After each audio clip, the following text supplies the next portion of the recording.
Willkommen bei einer neuen Ausgabe des Schlachtfestes. Das Schlachtfest ist ja für viele ein besonderer Moment.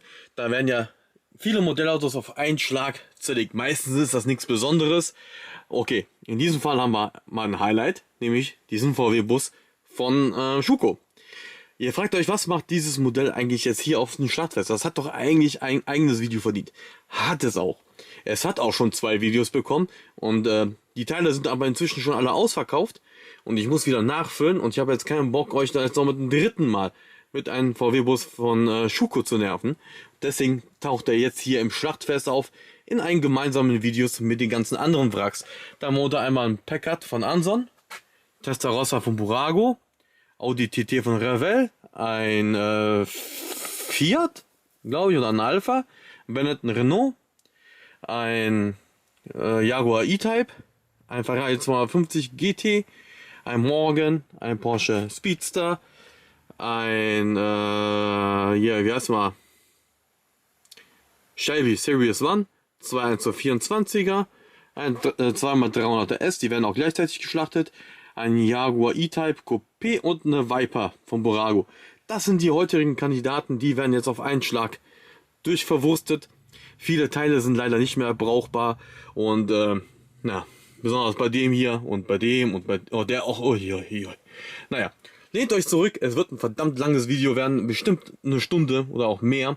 Ich weiß es nicht so genau. Das werde ich jetzt gleich sehen. Und ja, es werden mehrere kleine Videos sein. Ihr werdet sehen. Danke fürs Zugucken.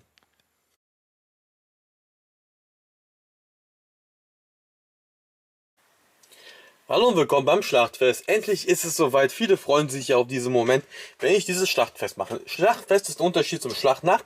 Schlachtnacht mache ich meistens immer 4 Autos, 5 vielleicht. Hin und wieder auch mal 6. Aber das Schlachtfest, da kommen meistens Modelle, die sehr stark beschädigt sind und meistens auch rein recycelten Gründe nur noch.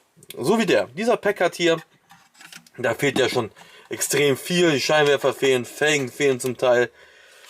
Unterboden fehlt und da fällt schon komplett von alleine auseinander. Zinkpass hat er Gott sei Dank auch nicht. Und ja, diese Modelle, da lohnt sich jetzt kein einzelnes Video mehr zu machen und deswegen kommen die halt in diesem Schlachtfest vor. Na gut, die Felge ist auch hinüber. So, mal gucken. Da fangen wir jetzt auch mal direkt an mit dem hübschen Packard hier.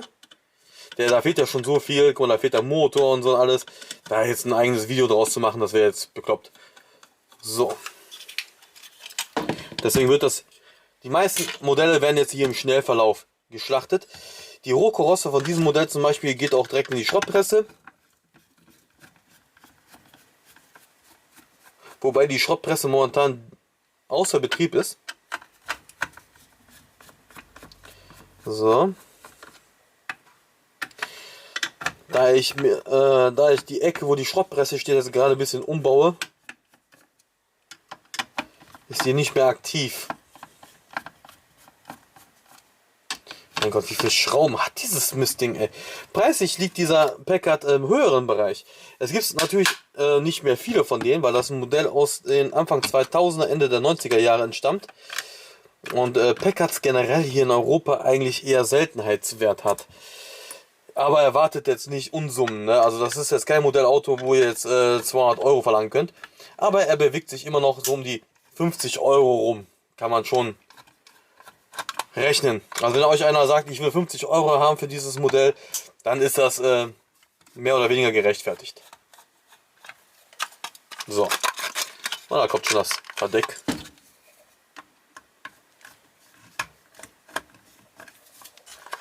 Da kommt schon ab jetzt. Mein Gott. Das soll ein schnelles Video werden und nicht ein langsames. Dann geht doch. Die Verdecks sind natürlich sehr wichtig bei solchen Modellen. Weil die sind ja oft weg. Oder gehen verloren. Ich habe doch alle Schrauben gelöst, ey.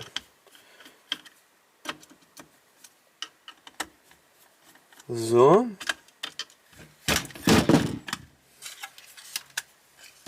Ersatzräder mit den Spiegeln sind natürlich auch sehr wichtig.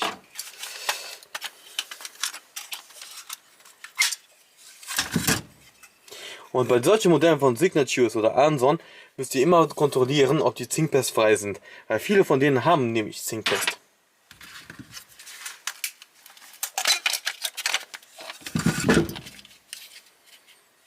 Scheint auch alles in so weit in. Oh, oh.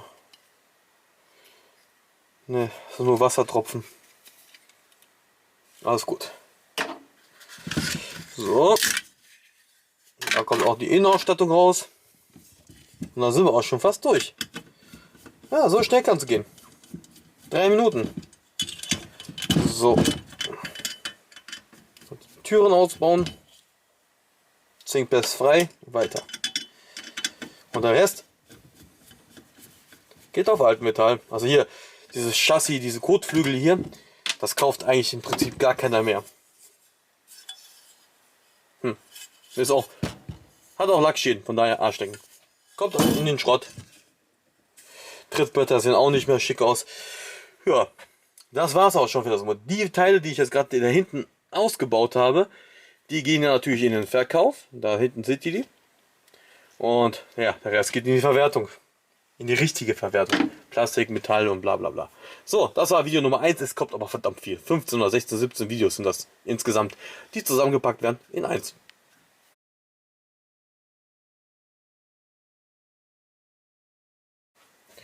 So, der nächste Kandidat ist der Ferrari Testarossa von Burago. Ich meine, das ist wohl das gängigste Modellauto, was Burago so auf den Markt gebracht hat.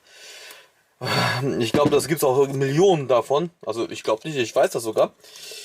Und selten ist er nicht. Der wird auch wahrscheinlich in den nächsten 20 Jahren auch nicht selten werden. Ja, sonst, was kann ich noch sagen? In Gelb ist er natürlich ein bisschen seltener wie in Rot, keine Frage. So, und ich fange auch mal direkt mal an zu zerlegen. Ich gucke jetzt nach, welche Teile noch brauchbar sind. Das sind die schon mal die Türen. Windschutzscheibe sieht auch noch gut aus. Ja, Unterboden ist zersäbelt worden. Stoßstange hinten ist gebrochen. Weg. So, Akkuschrauber. Ich habe jetzt keinen Bock, jetzt hier jede einzelne Schraube abzuschrauben.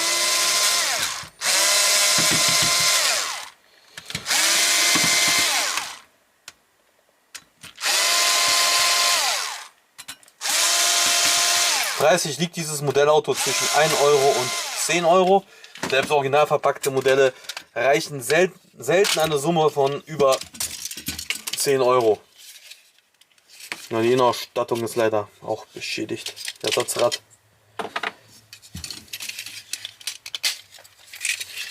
So.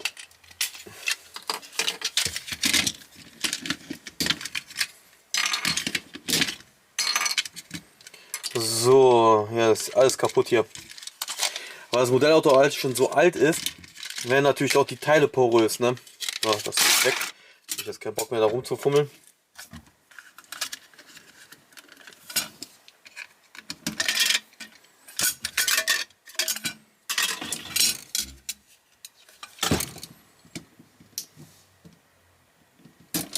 Die Rücklichter kann man bestimmt auch noch verwerten. Diese Verformung hier, die ihr seht, ne, das ist leider normal. Es ist halt ein altes Modellauto, das dürft ihr nicht vergessen. Das hat schon seine 20, 30 Jahre schon auf dem Buckel. Und da kommt das halt vor, dass sich Kunststoffe halt mal verformen. So, die Rohkarosse geht hier auf Altmetall, also besser gesagt in die Schrottpresse.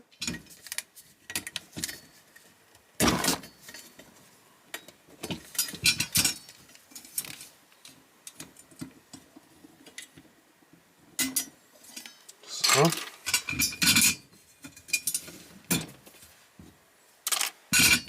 So, das war auch schon durch mit dem hier. So schnell kann es gehen. Und ich lasse mir sogar noch Zeit. Das ist das Krasse. 3 Minuten. Ja, schon alles abmontiert. Blankenese. Ja, die Teile gehen online, der geht in die Schrottpresse und es geht zügig weiter. Es warten nämlich noch verdammt viele Autos noch auf euch und es wird bestimmt irgendwie interessant und spannend. So, weiter geht's.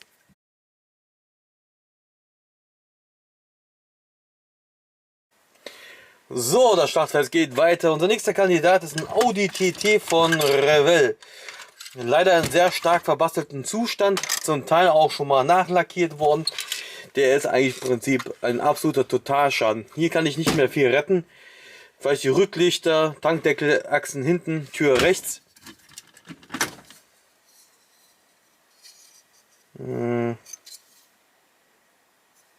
Ja, das ist nicht mehr die Originalfarbe. Der wurde leider nachlackiert und ich glaube, der war mal ursprünglich mal gelb. Scheinbar war der gelb oder wurde geklebt. Ja, schade drum. Eigentlich ein tolles Auto mal gewesen, aber in dem Zustand war es das mit ihm. Ja, ist unlackiert worden. Motorhaube ist auch abgerissen. Der ist Schrotto. So, da fangen wir mal an.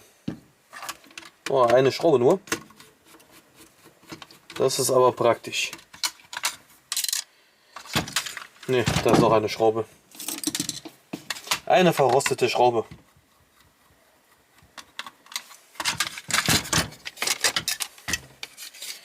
Die Hinterachse ist noch heile. Wow, Unterboden ist Schrott. Ui, Innenausstattung ist kaputt. Yay. Ihr merkt schon, manchmal kriege ich halt Modellautos, die halt wirklich am Ende sind. Ne? Und ich mache quasi die Erlösung hier. Wie der Audi TT. Gut, der Audi TT ist jetzt kein teures Modellauto. Kostet in Originalverpackung von Revell bei mir für 15, 20 bis 25 Euro, je nachdem welche Farbe. Also ist kein seltenes Original verpackt, wohlgemerkt noch, ne? Ohne Originalverpackung liegt er so bei 10, 15 Euro. Na komm schon. Komm, ich hab dich noch abgemacht.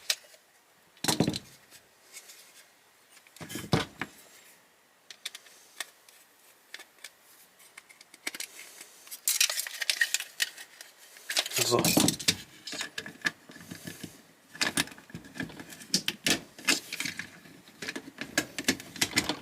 Komm, es darf nicht lange dauern. Weil jetzt ist Zeit des Geld. In der Zeit hätte ich nämlich auch hochwertige Autos zerlegen können, die mir mehr Geld einbringen. Und die Innenausstattung auch schon komplett verbastelt.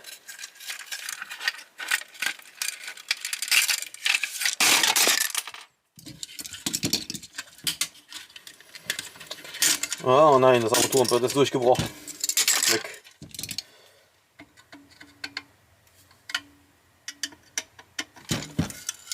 Scheinwerfer hängt hier. Aber leider hat ein Vorbesitzer eine LED da reingeknallt.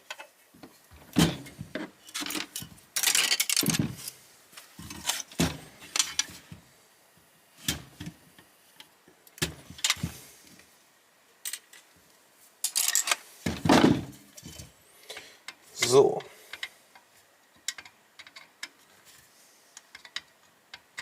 Auch hier wieder Schrauben vergammelt.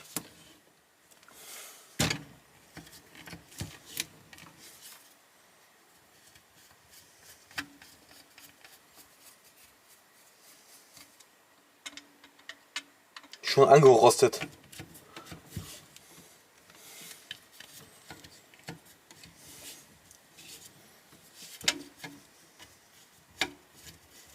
Mein Gott, gehen die mal schwer runter. Dabei will ich nur Kofferraumdeckel abmachen. Ah, der ist original schwarz. Anscheinend wurden hier nur stellenweise Teile nachlackiert, wie das Dach. Warum auch immer.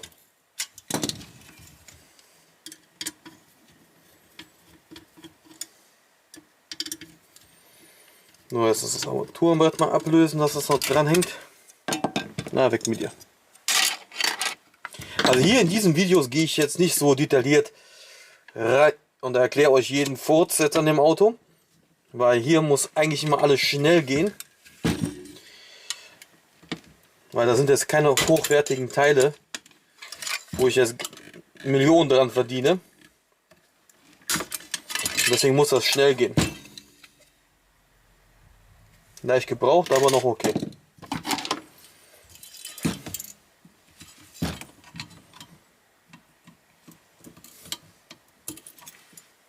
Ein Rücklicht. Jawohl.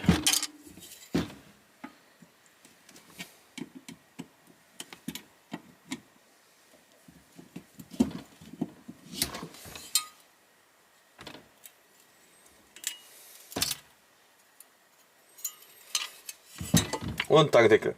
Dann geht der Rest in die Schrottpresse. Komm, Tankdeckel.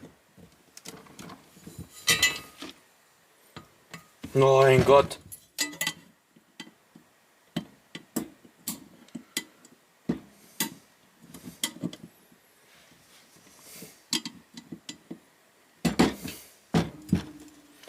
So.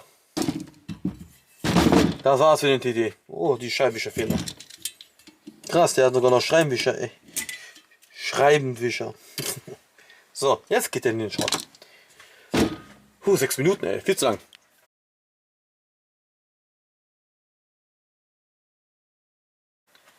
So, und es geht zügig weiter. Der nächste Kandidat ist ein Fiat 508 vom Polystil.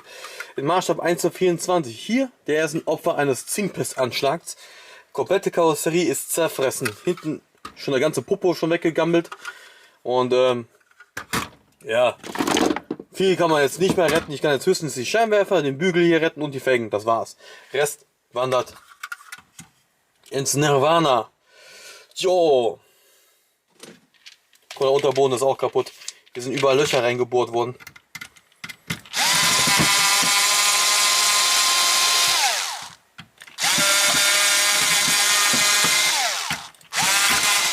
Super. Und hier hat die Zinkpest richtig gewütet. Wobei eigentlich Polystil eher selten von Zinkpest befallen ist. Aber den hat sie hier mal knallhart erwischt.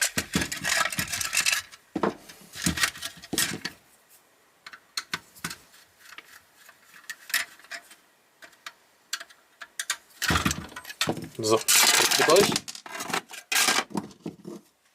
Und selbst die Felgen haben was abbekommen. So.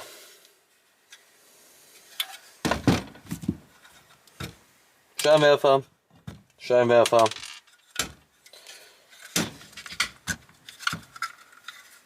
Boah, guck mal, alles zerfressen hier. Seht ihr das?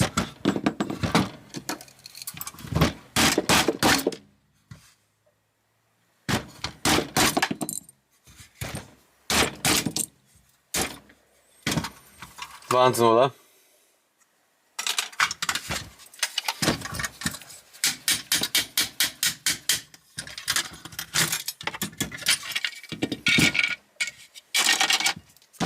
Streusel.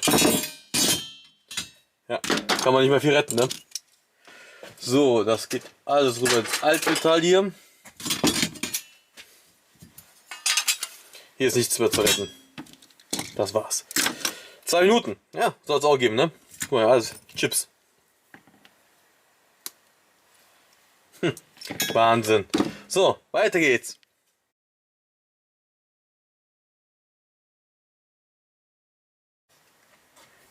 Die ikonische Viper hat es bei mir jetzt auch auf den Schrottplatz geschafft, also im Schlachtfest. Und diese ikonische Viper ist leider ein wirtschaftlicher Totalschaden. Womöglich ein Sturzschaden hat ihn dazu gebracht, dass er hier entsorgt wurde. Die komplette Nase ist abgebrochen. Rein theoretisch gesehen könnte man das schon als dekorative Zwecke nutzen. Aber das ist nicht mein Job. Und ich werde hier jetzt ganz eifrig, ganz schnell das Modellauto verwerten.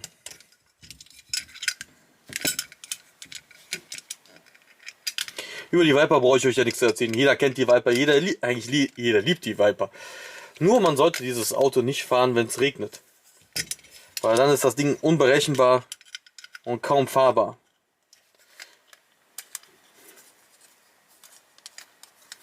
Also ich kenne Leute, die haben eine Viper und die haben alle schon schlechte Erfahrungen gemacht mit dem Auto, wenn es regnet.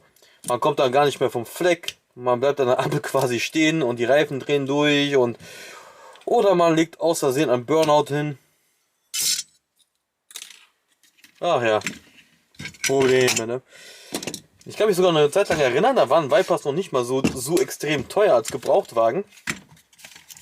Da haben sie so um die 30.000, 35.000 Euro gekostet. Und da hat man die auf einmal viel gesehen und dann auf einmal sind sie alle wieder verschwunden. Wahrscheinlich, weil die sich scheiße fahren lassen. Türen sehen gut aus. Ich muss mich ein bisschen beeilen. Wie gesagt, hinter mir steht ja noch den riesen Stapel der Schrottautos. Und Ja, ich kann mir einfach nicht mehr so viel Zeit lassen. Deswegen muss ich ein bisschen zack, zack machen.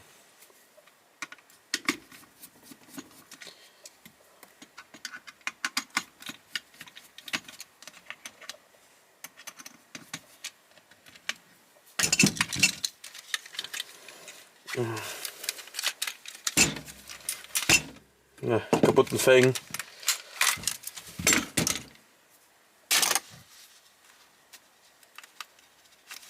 Ach komm schon, Mann. Zeit ist Geld, mein Freund. Also jetzt für mich schon gerade.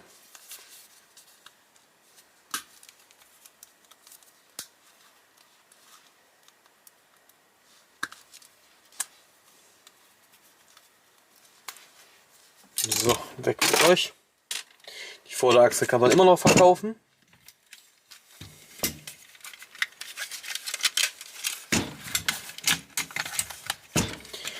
Also in diesen Videos hier, diesen Schlachtfest-Videos, das sind keine Videos, wo ihr jetzt lernt, wie man die Karren auseinander nimmt, so wie die anderen Zerleger-Videos. Sondern hier geht es eigentlich wirklich nur, ihr guckt mir jetzt zu, wie ich mit Schrott-Modellautos einen kurzen Prozess mache quasi. Normalerweise gibt es davon keine Videos, aber nur jetzt lasse ich die mitlaufen, weil viele von euch die Videos ja gerne angucken, wo ich halt am Rumschlachten bin.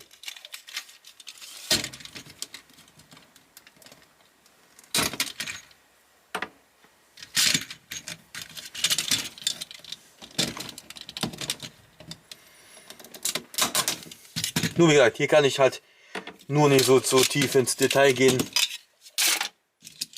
weil einfach keine Zeit dafür ist. So.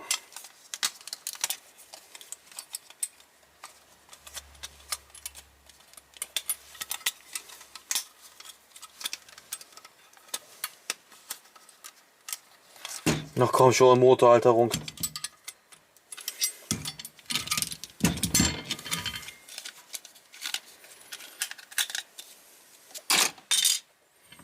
Überrollbügel ist auch zerkratzt, Kofferraumdeckel. Sieht gut aus.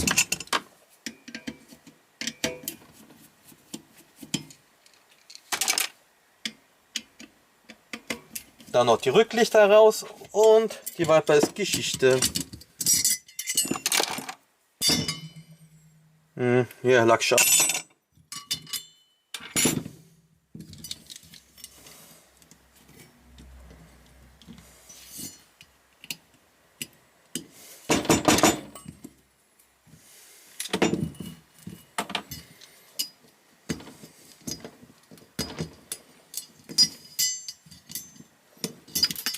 Ui.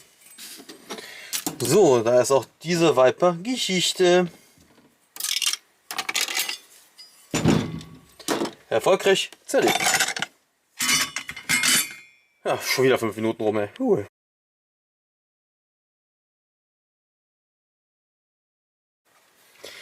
So, weiter geht's mit dem Schlachten. Der nächste Kandidat ist der Ferrari 250 GT. Den habt ihr in dem Einspieler vorhin nicht gesehen gehabt, weil den habe ich erst nachträglich noch dazu gepackt. Der ist hier leider ein komplettes Wrack. Hier ist nahezu alles NIO, nicht in Ordnung. Ja, die Felgen kann man noch als B-Ware verscherbeln. So. Hersteller ist Revell. Und hier sind, wie ihr seht, Auspuffanlage ist defekt. Achse vorne geht noch, Scheinwerfer fehlt, Kühlergrill fehlt, Karosserieteile sind beschädigt, Heckscheibe ist kaputt, Scheinwischer ist fehlen. Hier fehlt die Kennzeichenbeleuchtung, also naja, Schrott. Einfach nur Schrott. Youth Evolution besser, richtig genannt. So.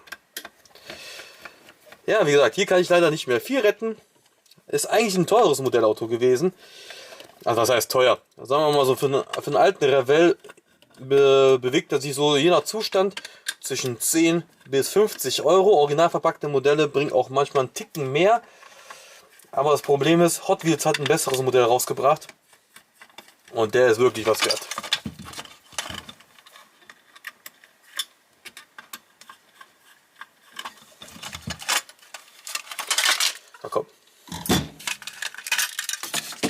Die Innenausstattung ist auch schon zum Teil.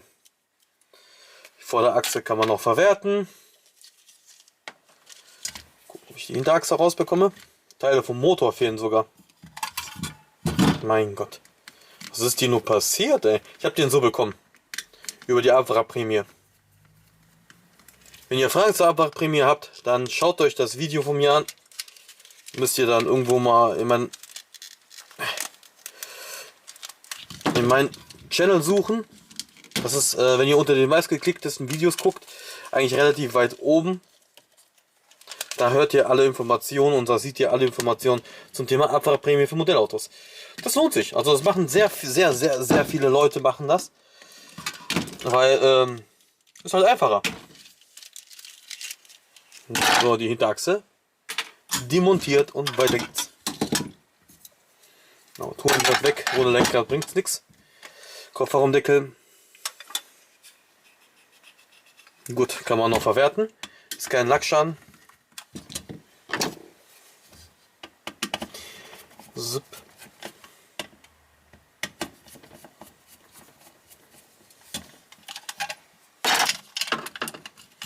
Na, komm raus.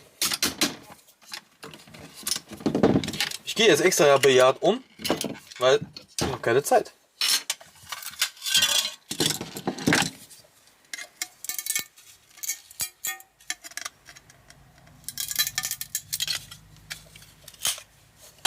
Die Heckscheibe ist defekt, die Windschutzscheibe nicht.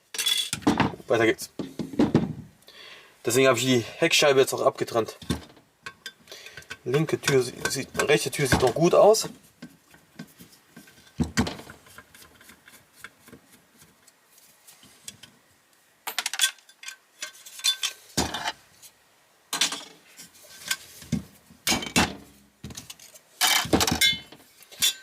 Ah, die sieht nicht mehr gut aus. Wobei ein bisschen aufpolieren geht schon.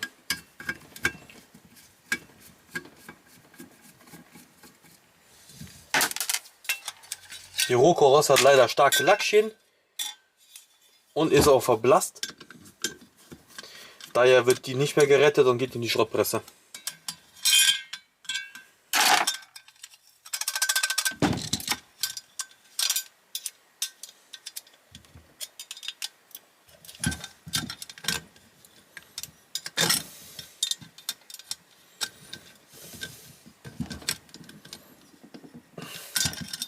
Dann gehe ich schon ab.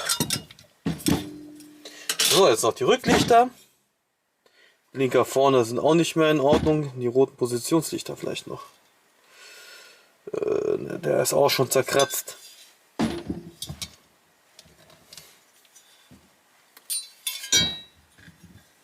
Tankdeckel.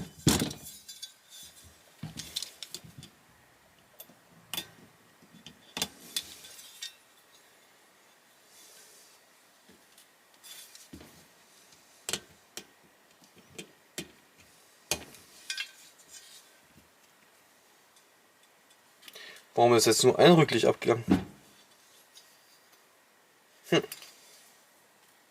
Wo ist der andere hin? Und hat einer gefehlt. Wer weiß das schon. Ja. Der ist jetzt auch Schrotti. Fertig für die Schrottpresse. Und das lustige Zerlegen geht weiter.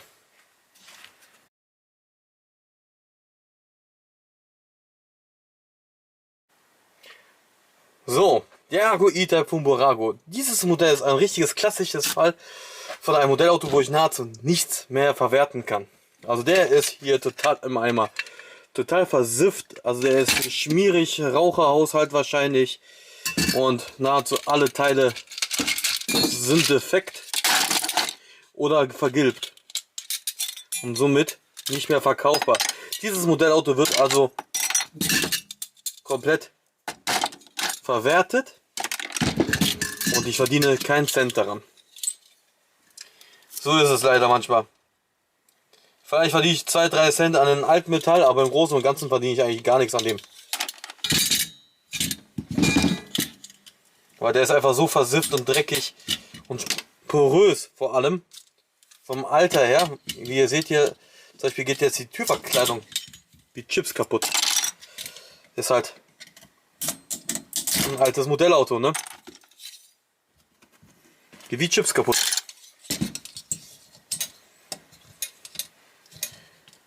Selbst das Chrom auf den Türgriffen ist vergilbt. Das kann ich jetzt wirklich niemandem mehr antun.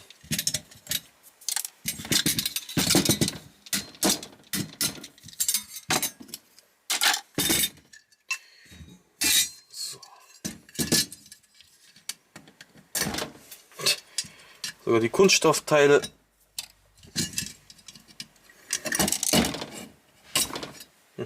Alles porös.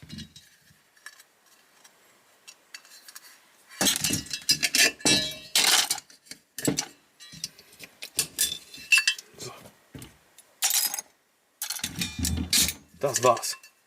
Altmetall. So schnell kann es gehen. 2 Minuten. Bam, bam. Fertig.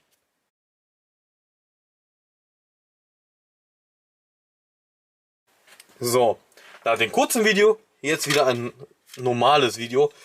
Dieser Morgen hier vom Polysteel Tonka ist leider auch schon ziemlich hinüber. Und hier kann man auch nicht mehr viel verwerten. Hier kann ich nur die Windschutzscheibe, den Kühlergrill, Ersatzräder und die Felgen verwerten. Den Rest und Stoßstangen. Rest ist Müll. Das heißt Müll, aber geht in meiner Restekiste oder aus Altmetall. So. Dieses Modellauto hat fast gar keinen Wert mehr. Dieser Morgen plus 8. Das ist das hier 1:16 Maßstab. Selbst original verpackte Modelle gehen für unter 10 Euro weg. Wenn die überhaupt weggehen. Ne? Also wenn ihr den Verkauf bekommt für über 10 Euro, dann seid ihr super. Ich habe selber welche im Angebot, glaube ich, für um die 10 Euro mit Originalverpackung.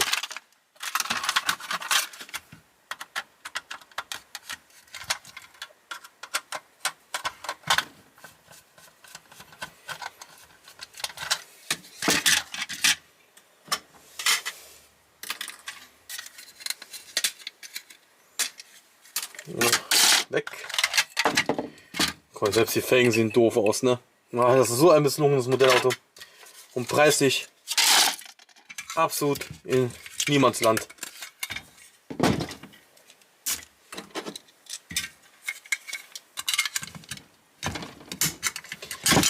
Ich sehe auch keine Zukunft für das Modell. Ich denke mal auch nicht in geraumer Zeit wird der hier irgendwie ansatzweise an Wert steigen. Ich meine, tiefer kann man ja nicht mehr gehen. Aber so ist es halt. Teile sind jetzt auch nicht so wirklich gefragt. Was wahrscheinlich die meisten auch nicht überraschen würde. Weil wenn man das ganze Modellauto für einen 10er bekommt, was soll man denn hier für die Teile noch verlangen, ne?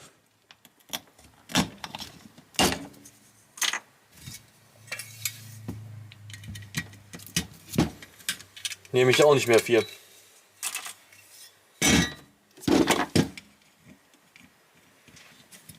Ich kaufe diese Modelle auch meistens gar nicht mehr an.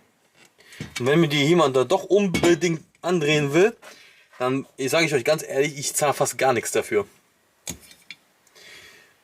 Weil das ganze Modellauto bringt im Schnitt zwischen 5 und 10 Euro.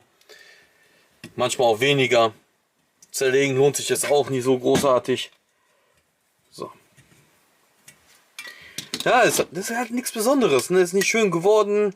Proportionen sind merkwürdig. Einfach so 0815 Modellauto. Material fühlt sich auch eher an wie Spielzeug wie Modellauto. Naja, bei der Preisklasse, was soll man machen? So, weiter geht's.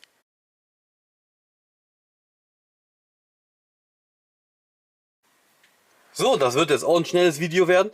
Das ist ein Benetton Renault B194 aus dem Jahrgang 1994. Fahrer ist der gute alte Schumi. Und wie ihr seht, wurde der schon geplündert. Spiegel fehlen, Felgen fehlen. Und ja gut, die Spoiler wurden mir noch gelassen. Ein Seitenspoiler fehlt auch noch.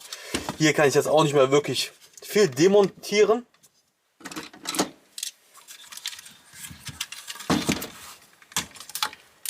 Preislich bewegt sich dieses Formel 1 Auto leider im unteren Preissegment.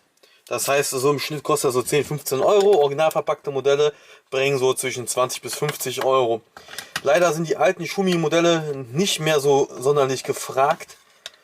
Und das ist für Leute, die halt spekuliert haben, mit Schuhmachern irgendwann mal viel Geld zu verdienen, sind leider jetzt leer ausgegangen. So.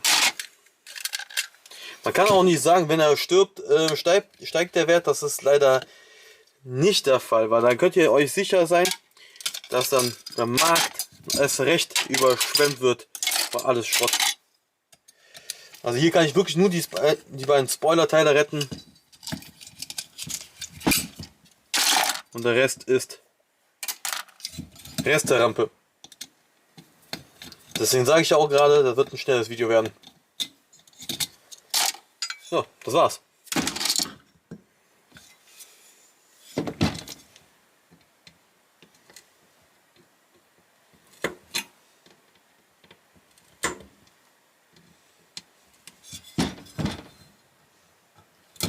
Das nehme ich Schlusslicht noch.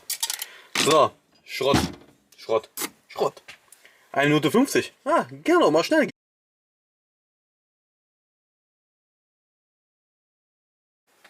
Ja, der Porsche 911 Speedster, der darf bei einer Schlachtnacht nicht fehlen. Und deswegen haben wir auch wieder einen. Diesmal in weiß, letztes Mal war ein roter und ein lilaner, glaube ich, bei. Jetzt haben wir einen in weiß. Und hier sind auch mal die Spiegel dran und die Windschutzscheibe ist intakt. Aber leider schon ziemlich gebraucht, die Windschutzscheibe. Und mal gucken, ob sie noch was taugt oder nicht. Hier fehlt der Motor, die Innenausstattung fehlt und das Speedster-Verdeck ist auch in Schrott.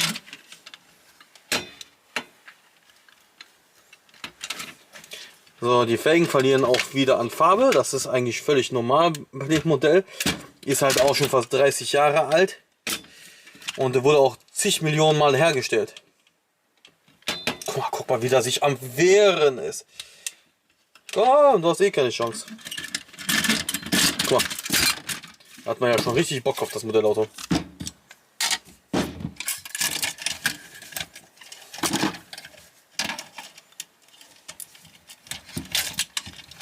So, Hinterachse.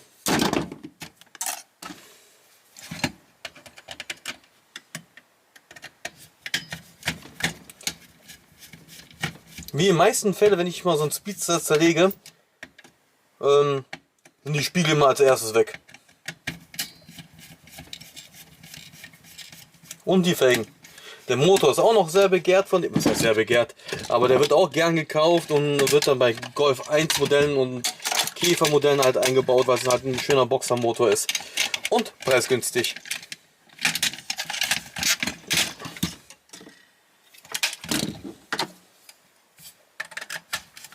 Er kam jetzt über die Abwrackprämie zu mir. Aber auch hier wurde nicht die komplette Summe ausgezahlt von 5 Euro pro Modell. Weil der war einfach in zu schlechtem Zustand. Und man kriegt aber immer noch Geld. Also so ist das nicht. Man geht hier definitiv nicht leer aus. Auch bei solchen Modellautos.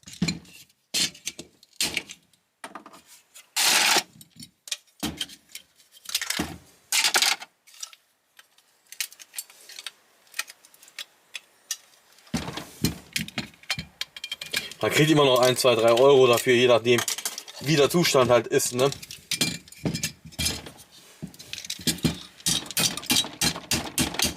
Komm raus, du Scheinwerfer. Mein Gott, echt jetzt? Wurde er festgeklebt oder was?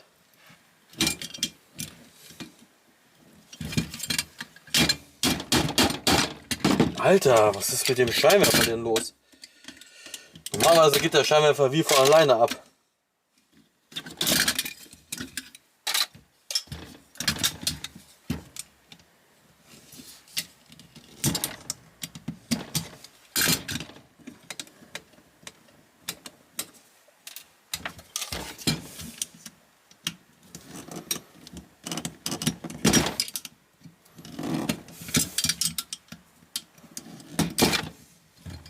Hui, das war der Spiegel.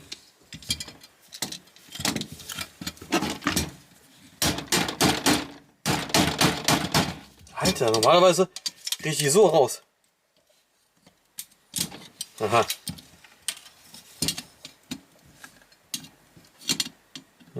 Hier stimmt irgendwas nicht. Ich glaube, hier wurde geklebt. Ja, normalerweise kann man die so ganz easy peasy rausdrücken.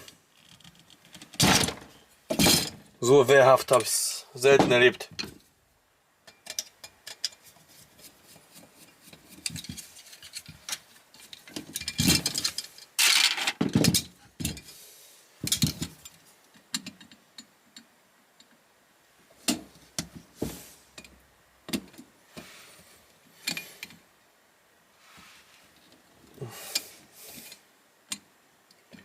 Mein Gott, was sind das denn für Scheibenwischer?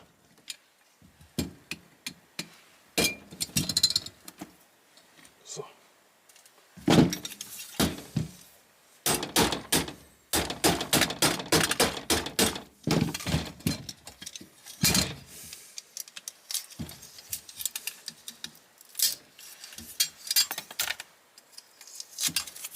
So.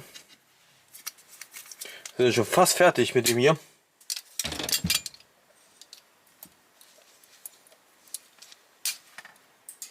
Hui, 3 Räume weitergeflogen.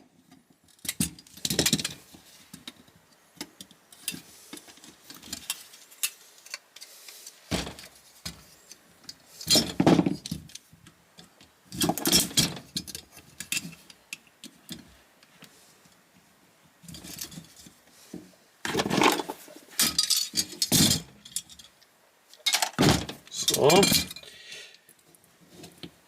Jetzt höre ich auch schon den Kleber wieder.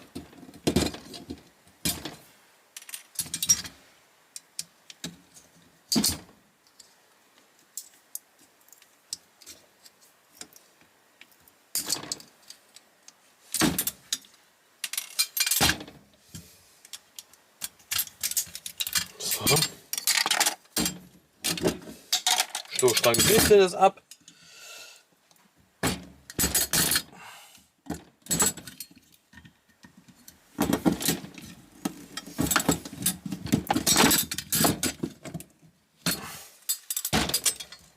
Mein Gott, bist du wehrhaft.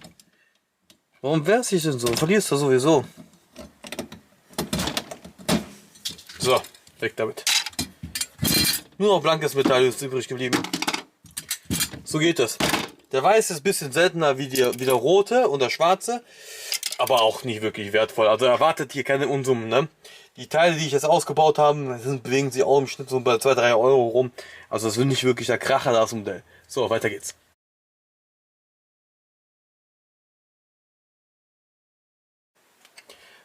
So, um euch nicht noch lange zu quälen, den unendlich langen Video, werde ich jetzt zwei 1:24er gleichzeitig zerlegen. Es handelt sich um einen 1:24er Burago Testarossa und ein 1:24er Burago Testarossa. Unterschied ist natürlich die Generation und die Schreibweise. Dieser Testarossa wird Testa, der Schritt Rossa und der eben ein durchgehend. Ja, der Zustand ist leider sehr stark gebraucht bei beiden. 1:24 Teile sind langsam im Kommen bei mir und deswegen muss ich jetzt auch mal ein bisschen was für die 1:24er Fraktion tun, damit die auch glücklich und zufrieden sind und auch endlich mal ihre lang benötigten Ersatzteile bekommen. So, wertvoll sind sie natürlich nicht, die Teile, ist ja klar. Die liegen preislich unter um die 1 bis 3 Euro so rum. Bewegen sich Burago 1:24 Teile rum. Aber die werden gekauft. Das ist jetzt nicht so, dass das niemand gekauft oder so. Oh Gott, ist das dreckig.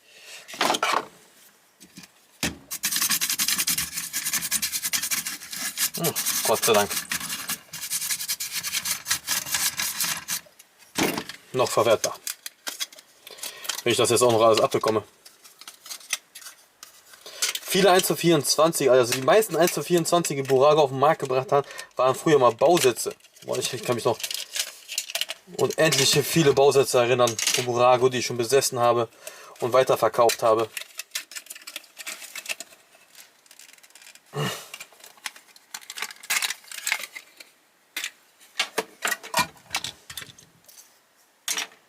Und noch nicht mal vergilbt. Wahnsinn.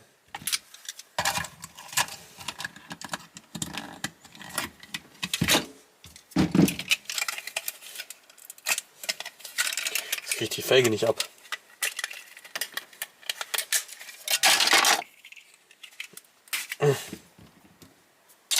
So, Felge kaputt. Felge intakt. Gott sei Dank. Auch der hier war mal ein Bausatz. Sieht man an die rot lackierte Innenausstattung. Windschutzscheibe Schrott. Weg damit.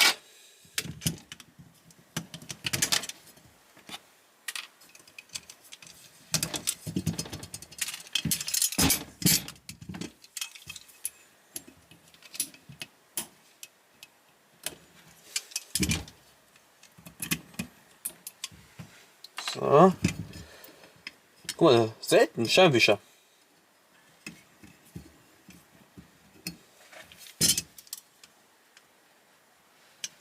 Wobei, man muss ehrlich zugeben, der 124er von Burago ist gar nicht so mal verkehrt. Man kriegt zwar vorne nicht den Kofferraumdeckel auf, aber ansonsten das ist eigentlich ziemlich schönes, detailliertes Modellauto, ne?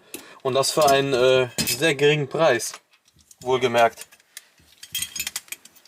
Also preislich liegen 124er Burago so bei zwischen 1 Euro und 5 Euro. Wenn die noch original verpackt sind, zwischen 1 Euro und 5 Euro. Ja, ihr merkt schon. Auch original verpackt bringen die nicht viel. Das wollen ja einige Leute jetzt nicht wahrhaben. Leider Gottes. Die denken, ich verarsche die. Das ist wirklich so.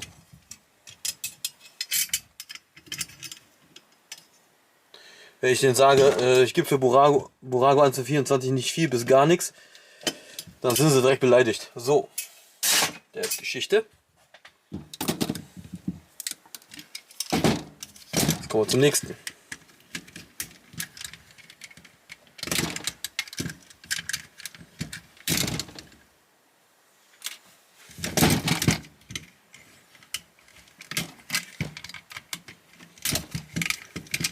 Auspuffanlage ist immer sehr wichtig bei diesem Modell. Die sind immer gefragt. Ja, ist nicht gefragt in dem Sinne, dass sie 10 Euro kosten oder so. Das nicht, aber man kriegt die immer verkauft. Sagen wir mal so für 1, 2, 3 Euro. Uiuiui, auch sehr dreckig.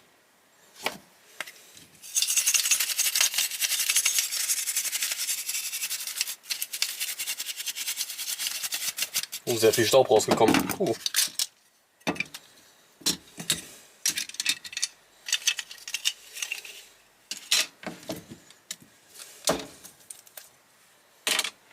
So, das lasse ich komplett.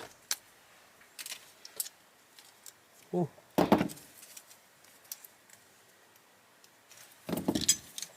Oder auch nicht.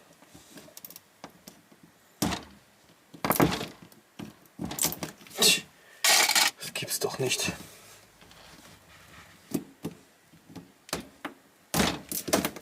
Mein Gott, gehen die Felgen auch noch kaputt. Hätte ich mal doch lieber komplett gelassen. Schade, Scheinwerfer sind dreckig. Aber kann man vielleicht wieder sauber polieren.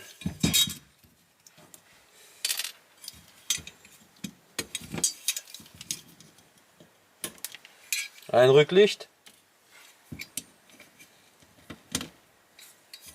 Zweites Rücklicht.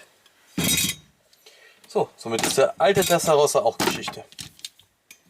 Ne? Muss er weg. Vielleicht kann ja einer von euch noch Teile gebrauchen für den hier.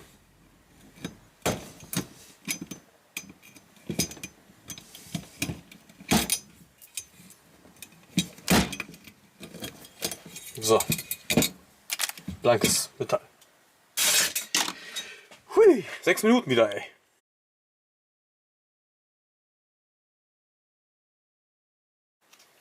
So, es geht zügig weiter. Das Modellauto hier, der Shelby Series 1 von Burago, ist nahezu eigentlich schon eine Rohkarosse. Da fehlt das komplette Innenleben und eigentlich habe ich jetzt hier nicht mehr viel zu tun.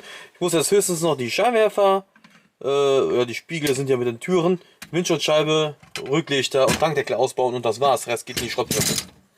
Also eigentlich nicht mehr wirklich was mit Arbeit zu tun quasi. Die Scheinwischer. Schön am Burago ist ja, die sind immer alle so schön gesteckt.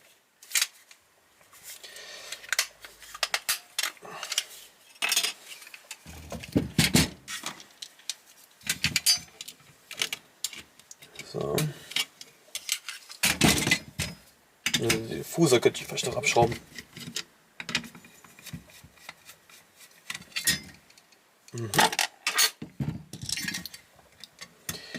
So.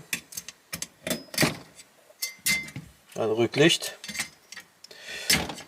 Noch ein Rücklicht.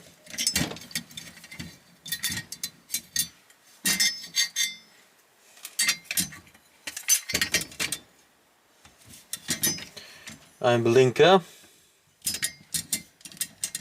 Ja, das ist ja schön am Burago. Da legt sich das dann relativ einfach noch alles. So.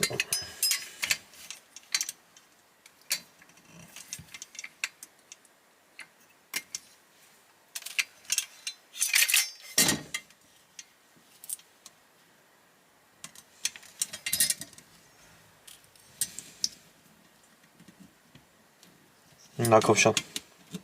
Preislich bewegt sich dieses Modellauto im unteren Preissegment, wie typisch Burago halt immer. Man kann so circa um die 10 Euro damit rechnen, verpackte Modelle vielleicht auch um die 15 Euro. Aber ich sage euch ganz ehrlich, wenn man 10 Euro für dieses Modell bekommt, dann nimmt die auch. Spekuliert nicht auf 15 Euro. Das könnte schwierig werden. Weil die Nachfrage nach diesem Shelby Series 1 ist sehr gering. Sehr, sehr, sehr, sehr gering. Den baugleichen gibt es ja auch noch von Maestro.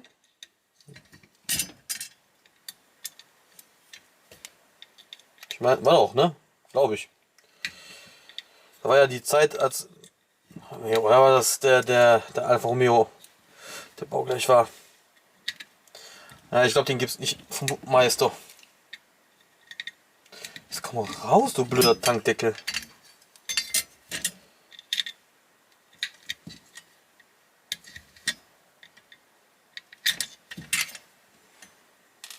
So.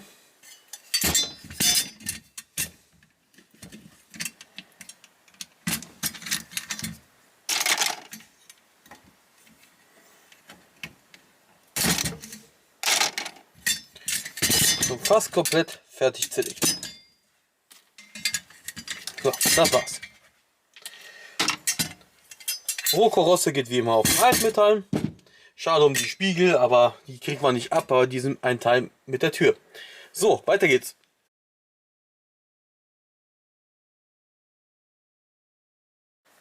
Ja, ihr seht doppelt. Zwei Mercedes 300 S von Maestro sind jetzt hier auf den Schacht fest. Zustand ist immer das gleiche. Abgebrochene Windschutzscheibe, fehlender Spiegel und vergilbte Innenausstattungsteile. Auch hier vergilbt und hier beginnt die Vergilbung. Hier kann man vielleicht noch das Verdeck retten. Ansonsten kann ich höchstens noch die Chromteile, diese Zusatzscheinwerfer und die Felgen ausbauen und der Rest geht eigentlich ab in die Restekiste. So, wertvoll ist dieses Modell überhaupt gar nicht. Ich verkaufe die selber zwischen 5 Euro und 10 Euro. Selbst original verpackte Modelle kosten bei mir ca. 15 Euro. Also von wertvoll reden wir hier auf gar keinen Fall. Weil das echt gefühlt einer der meistproduziertesten Maestro Modellautos, die ich kenne. Gefühlt. Wie viel genau dafür produziert worden sind, weiß ich leider nicht. Aber ich weiß, dass es unglaublich viele sind. Unter anderem hat das Mercedes Museum welche rausgebracht in verschiedenen Farben. Dann hat Chivo eine Kollektion rausgebracht. Und Maestro selber auch nochmal. So. Ach, komm schon raus hier. Komm, keine Zeit hier. Keine Zeit für Spielereien.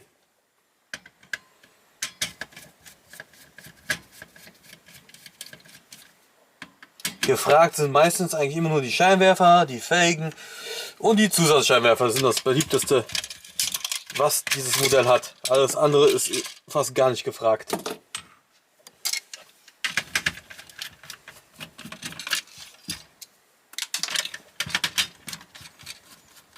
So. Also die Ausbeute wird sehr mager ausfallen, sagen wir mal so.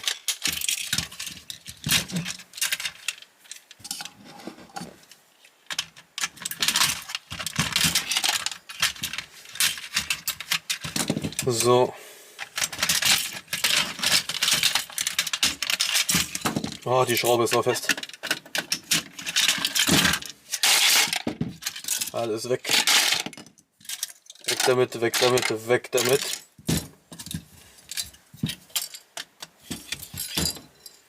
Chrom ist auch nicht mehr der beste. So, die Zusatzscheinwerfer, die sind gefragt.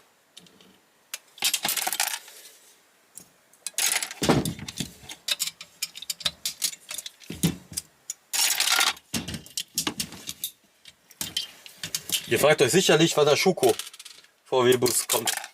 Der kommt natürlich am Ende.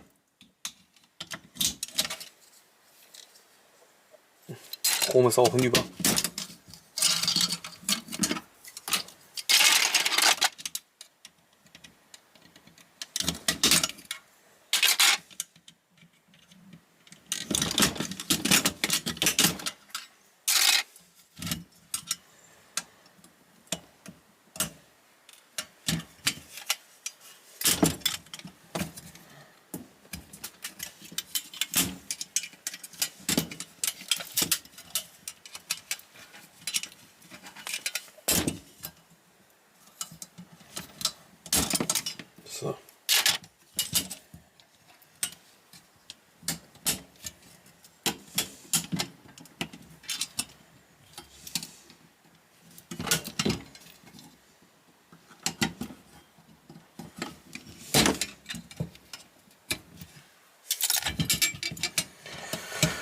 Oh, geh schon weg. Das Rücklicht. Oh, Nummernschild. Komischerweise ist dieses Nummernschild aber nicht so gefragt wie die anderen Nummernschilder.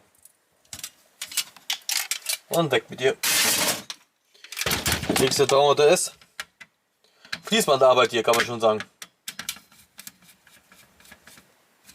Ich überlege gerade, ob ich das hier nicht komplett lasse.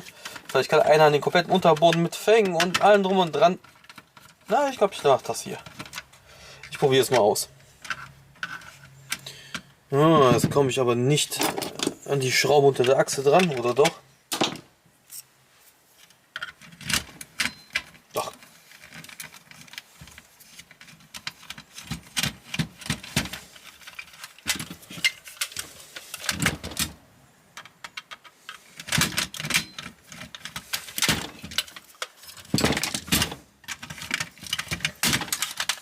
So.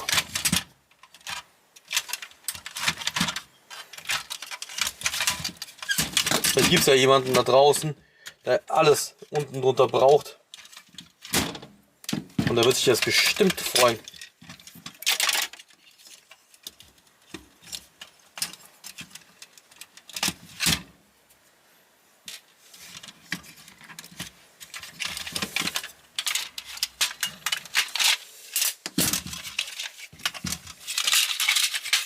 Ja, die Innenausstattung ist aber nichts mehr.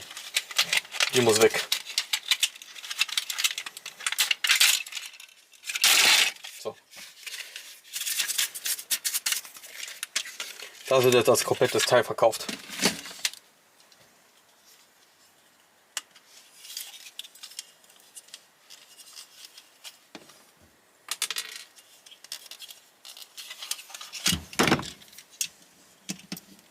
Der hat sogar das Scharnier vom Weißen bekommen. Also hier wurde schon mal gebastelt. Seht ihr?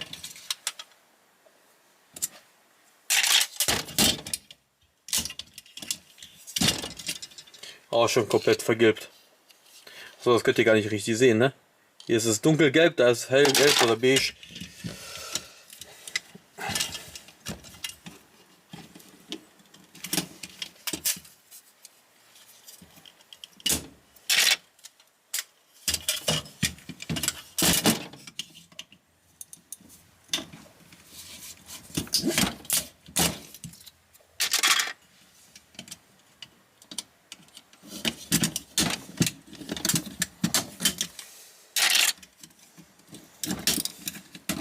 Auch komplett vergilbt. Türverkleidung.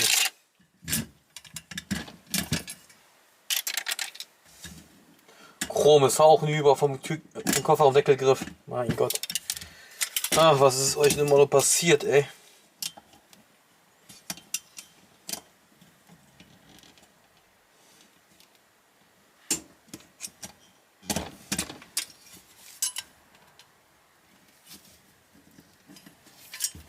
Guck mal, komplett hinüber Chrom. So. Puh, das war's.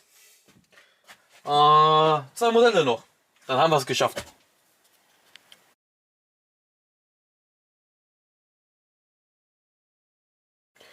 So, vorletztes Schlachtenmodell. Und dieser Jaguar E-Type hat es jetzt auch hinter sich. Er hat auch einen Sturzschaden. Die Karosserie ist leicht verformt. Er hat Lackschäden. Windschutzscheibe ist kaputt. Räder sind abgefallen. Spiegel fehlen. Der ist am Ende. Ich kann jetzt nur noch die Felgen verwerten. Die Blinker. Ja, das war's. Rest ist Schrott. Hoppa. So ist es. Man gewinnt nicht immer als Teilehändler.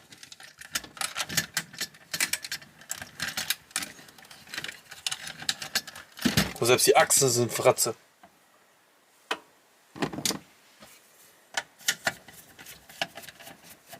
Ja, und die Schrauben kann ich verwerten. So.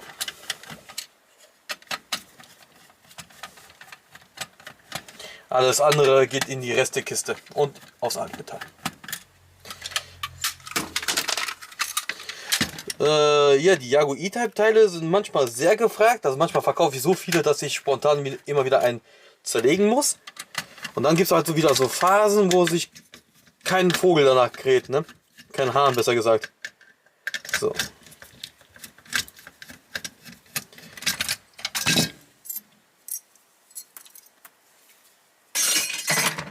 So, die Blinker sind natürlich gefragt. Das ist ja so eine komische Seuche bei dem Modell, dass die Blinker und die Rückleuchten immer so verloren gehen.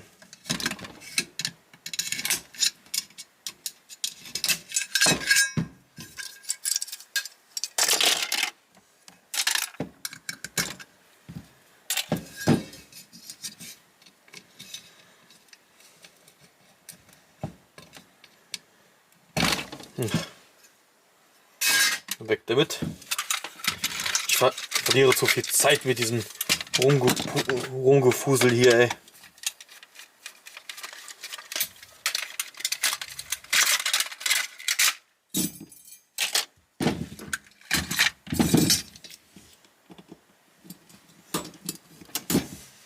Noch eine Felge. Ja, zack. Hinterachse ist auch Schrott. Mein Gott, echt. Also frage ich mich echt, was die Leute machen mit den Modellautos, ne? Dass die so im Eimer sind.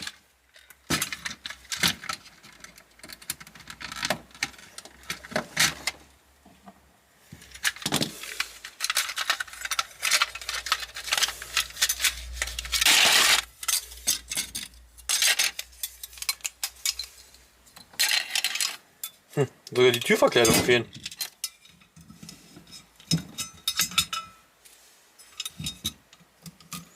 Wenigstens ist der hier nicht so versifft. So. Schrottpresse.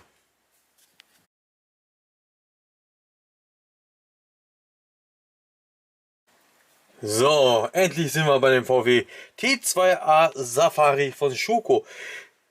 Falls ihr das am Anfang wieder vergessen habt, weil schon das Video so unfassbar lange gegangen ist, dieses Modell ist jetzt nur in dieses XXL Schlachtfest reingekommen, weil ich den schon zweimal zerlegt habe und Videos davon gemacht habe. Inzwischen sind die Teile aber schon alle wieder verkauft und ich muss meinen Bestand wieder auffüllen und deswegen steht der jetzt hier auf dem Schlachtfest.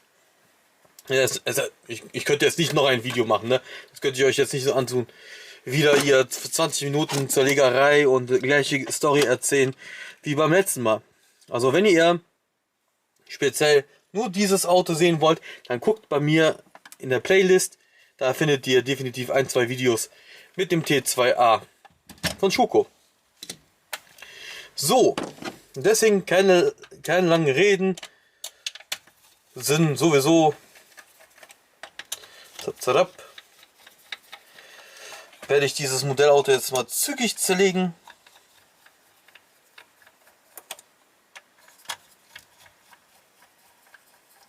Sofern es mir überhaupt möglich ist, den zügig zu zerlegen. Jawohl. Preislich ist dieses Modell stark steigend. Aber das muss ich euch nicht sagen. Kenner von diesem Modell wissen das eh schon seit Jahren, dass es selbst kaputte Modelle gehen für hohe Preise weg. Hohe Preise, das heißt von über 50, 80, 100 Euro zum Teil sogar. Ja, und ich muss viel Geld für so ein Schrottmodell bezahlen. Ich krieg's auch nicht geschenkt.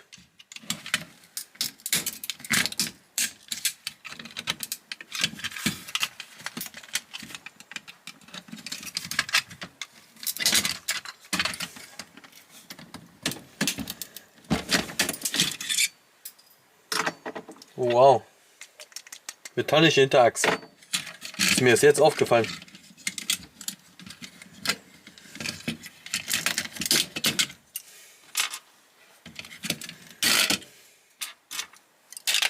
Ist leider kaputt gegangen.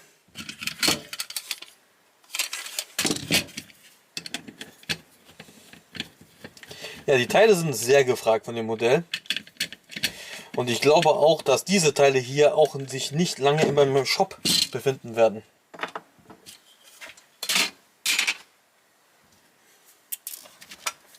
Die werden wahrscheinlich genau wie alle anderen T2A Teile sehr schnell einen neuen Besitzer finden.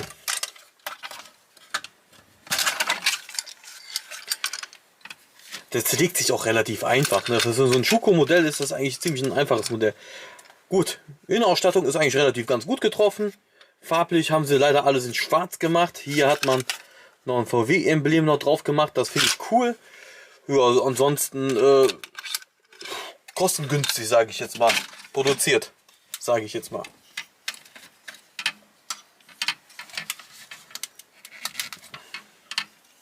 Oh, hier ist Kleber ausgelaufen. Da. Nicht von mir, ne? Ich repariere selten was. Wobei ich hier noch ein Modellauto habe, das ich eigentlich wieder zusammenbauen muss. Hier ist auch Kleber ausgelaufen. Hier wurde schon versucht zu reparieren. Nicht gut.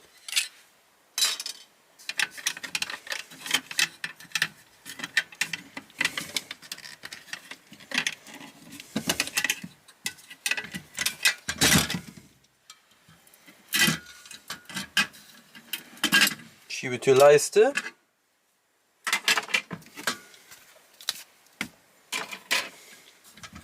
Wie ihr seht, ich habe jetzt keine nennenswerten Probleme bei dem Modell.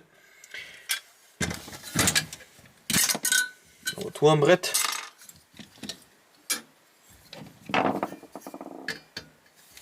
Und das Schöne ist auch alles schön gut verschraubt und man kommt auch überall auch gut dran. Das ist wahrscheinlich auch der Grund, warum viele den auch zum Tunen, zum Basteln, zum Rod umbauten und so oder Rotten Cars benutzen.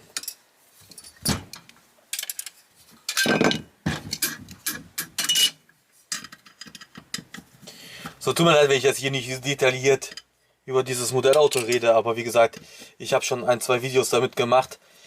Und wenn, dann würde ich mich jetzt einfach nur noch wiederholen und wiederholen und wiederholen. Muss ja auch nicht sein. Deswegen genießt diese ruhige Minute, wo ich nicht so viel rede.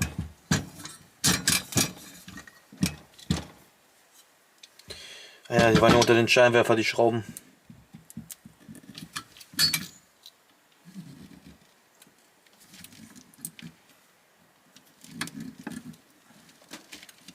Das gibt's doch nicht.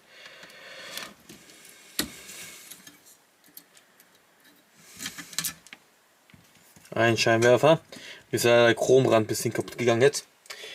Weil dieser Scheinwerfer meinte, müsste jetzt eine Diva sein. Guck mal, der geht voll alleine ab. Bekloppt. So, und hier unten drunter, unter den Scheinwerfer birgen die sich die Schrauben, womit ihr die Türen abbekommt. Ist ja gut.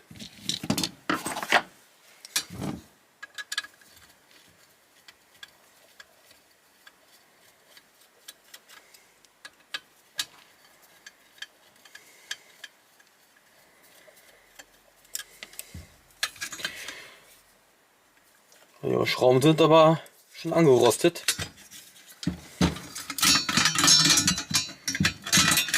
Die Türen schon ab. Wie war es mit dem Ersatzrad? War da auch eine Schraube drunter? Ich habe das jetzt nicht mehr so in Erinnerung. Guck mal, hier auch alles mit Kleber.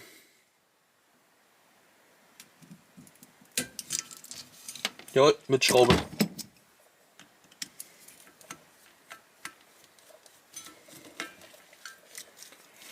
Mit Schraube und festgeklebt.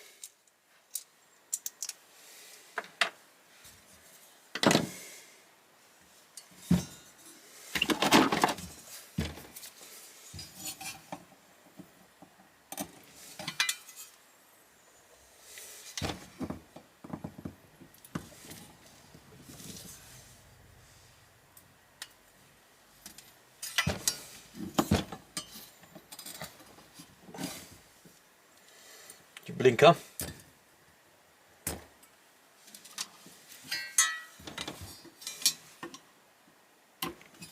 Rücklichter. Und dann müssen wir eigentlich auch schon so weit durch sein.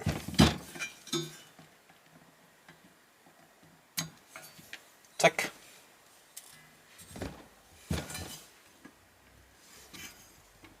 Ach, ein Lüftungsgitter lasse ich drin. Das war's. Oh, guck mal, VW-Emblem hat er ja gar nicht gehabt, das Safari. Puh, das war eine Schlachtnacht. 7,5 Minuten ging dieses Video jetzt. Die Teile gehen alle online. Die Rohkarosse auch. Die wird jetzt nicht in die Schrottpresse landen, wie alle anderen Rohkarossen vorher. Ja, das war's. Ich hoffe, es hat euch gefallen. Ich hoffe, die Auswahl hat euch auch gefallen. Wobei die Auswahl kann man eigentlich jetzt nicht so wirklich drüber reden. Ja, weil das halt nicht auswählbar ist in meinem Fall. Das sind halt meistens Modellautos, die vom Zustand her so schlecht sind, dass ich die überhaupt gar nicht mal verwerten kann. Wieder eine Jaguar vorhin. Da war ja alles Fratze. Da ging ja alles in die Restekiste. Und ja, lasst euch überraschen. Ich habe schon vorhin angefangen, die nächste XXL-Schlachtnacht vorzubereiten. Es sind schon 2 Modelle wieder da hinten gelandet. Also es wird spannend, interessant hier auf diesem Channel. Ich hoffe, ihr bleibt mir treu. Ich hoffe, ihr lasst ein Abo da. Und ja, ansonsten genießt und guckt zu, wie mein Job als Modelldealer 24 Modellauto-Schrottplatzbesitzer so vor sich hin entwickelt. Ihr seid quasi immer live dabei. Und bei mir wird hier nichts nachgestellt, wird auch nichts gefaked oder so. Hier ist alles original live und ihr kriegt auch alles pur mit. Hier wird nichts weggepiept oder irgendwie sowas. Wenn ich fluche, dann fluche ich und na egal, ihr seid immer live dabei. Ich hoffe, es hat euch gefallen und bis demnächst.